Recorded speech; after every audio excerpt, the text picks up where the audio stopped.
Module 4, Symptoms of Concussion.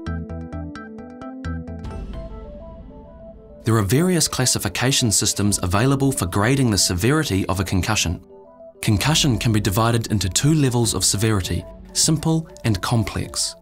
When a person experiences symptoms of concussion for less than 15 minutes, then the concussion is graded as simple. When symptoms last longer than 15 minutes, or if there is any loss of consciousness, then the concussion is graded as complex.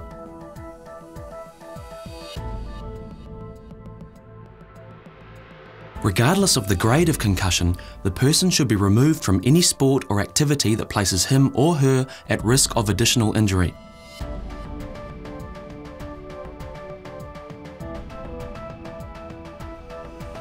Vestibular signs and symptoms. The tiny hairs of the vestibular system are vulnerable to damage. These tiny hairs are involved in determining if we're standing straight. When a concussion occurs to the vestibular system, the person is likely to complain of dizziness.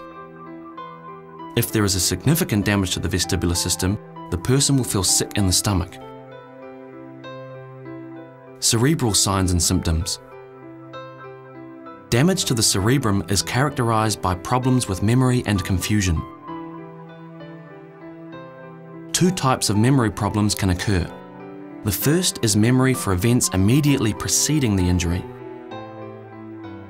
The person may not be able to tell you exactly what happened to cause the concussion. This is referred to as problems with retrograde memory. A more common memory problem is the inability to remember new information.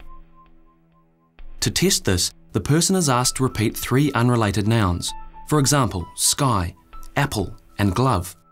Then the person is asked to spell the word world backwards. The person is then asked to repeat the three nouns.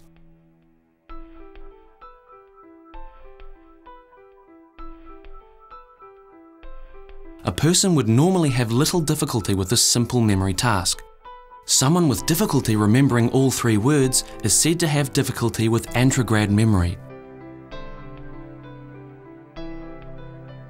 Confusion is more of a subjective symptom and requires observation. The person will appear dazed or stunned.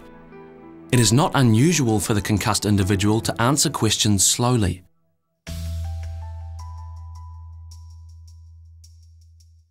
The person may complain of foggy thinking. The person may be unsteady in walking or unable to reach effectively.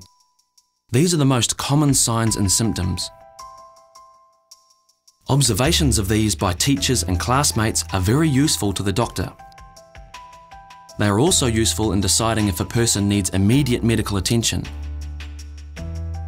With the exception of headache, any one of these symptoms is sufficient to classify a concussion.